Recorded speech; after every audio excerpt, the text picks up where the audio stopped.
Hello everyone, मैं हूं प्रद्युमन सिंह और आप देख रहे हैं SDIC अब तक। आपका स्वागत इस चैनल पे। ये हमारा प्रकाश से संबंधित तीसरा लेक्चर है और आपने अब तक ये जान लिया है कि प्रकाश क्या है, प्रकाश का गुण क्या है, कौन सी दीप्त वस्तुएं हैं, कौन सी अदीप्त वस्तुएं हैं, कौन पारदर्शी है, कौन पारभासी है, कौन अपारदर्शी वस्तुएं हैं, या दर्पण क्या है, गोलीय दर्पण कैसे फॉर्म होता है, कैसे बनता है। आज हम बात करेंगे कि गोलीय दर्पण में प्रतिबिंब कैसे बनता है, यानी formation of image in spherical mirror. तो चलिए हम जानते हैं गोलीय दर्पण दो प्रकार का होता है। एक होता है हमारा अवतल यानी कॉनकेव मिरर और दूसरा होता है हमारा उत्तल यानी कॉन्वेक्स मिरर। तो देखिए, किसी भी गोलीय दर्पण में अगर प्रतिबिंब बनाना है आपको तो चार बातें ध्यान रखनी है आपको कैसे बनता है। तो हमने पहले भी जाना है कि हमारे आंख पर भी जो है प्रतिबिंब बनता है वस्तुओं का, वही प्रकाश के सहारे, यानी वस्तुओं पर प्रकाश पड़ता है और वस्तुएं प्रकाश का उत्सर्जन नहीं, परावर्तन करती हैं अन्य दिशाओं में, और वह परावर्तित किरणें कहीं न कहीं हमारे आंखों में अगर पहुंच जाती हैं तो वह वस्तुएं हमें दिखाई देती हैं। तो चलिए, तो जब प्रकाश किरण का ही खेल है तो हम समझते हैं आखिर प्रकाश किरणें कैसे इमेज को फॉर्म करती हैं। तो मान लेते हैं कि कोई प्रकाश किरण अवतल दर्पण या उत्तल दर्पण दोनों की सेम चीजें हैं, आपको ध्यान से समझना है, दोनों स्क्रीन पे शो हो रहे हैं।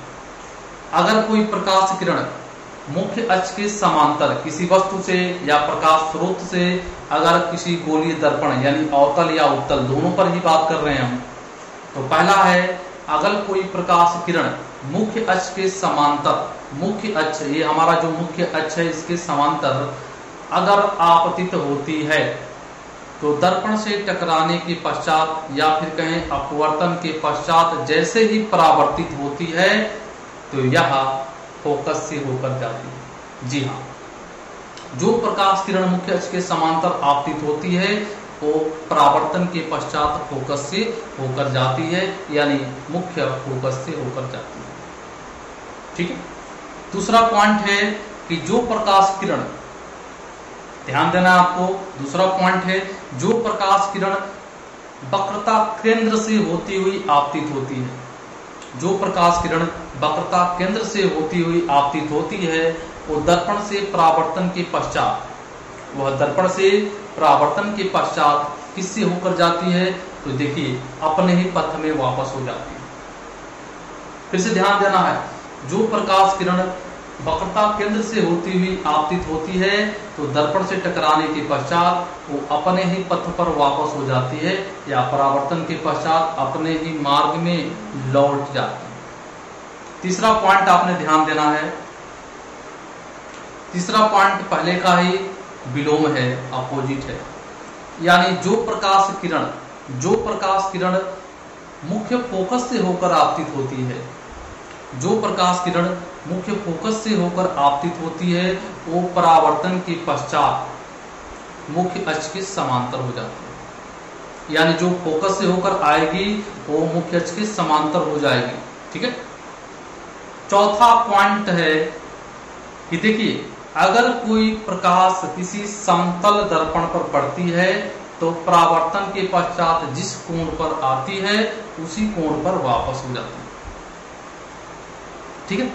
मेरे कहने का मतलब है कि गोलीय दर्पण को अगर देखा जाए तो यहाँ पर एक पॉइंट आपको ऐसा मिलेगा जहां पर वो पॉइंट समतल की भांति व्यवहार कर रहा होगा, यानी दर्पण का छोटा सा एक सूक्ष्म भाग कह लें वह समतल की तरह व्यवहार करेगा। कहां पे, तो दर्पण के केंद्र पर, दर्पण के मुख्य या फिर दर्पण के मध्य बिंदु पर, जिसको हम ध्रुव कहते हैं।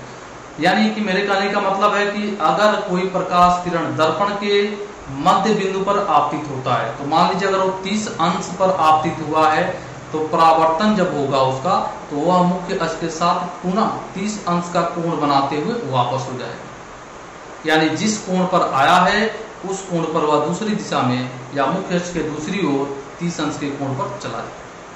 45 अंश पे आया है तो 45 अंश पे वापस होगा, 60 अंश पे आया है तो 60 अंश पे वापस होगा।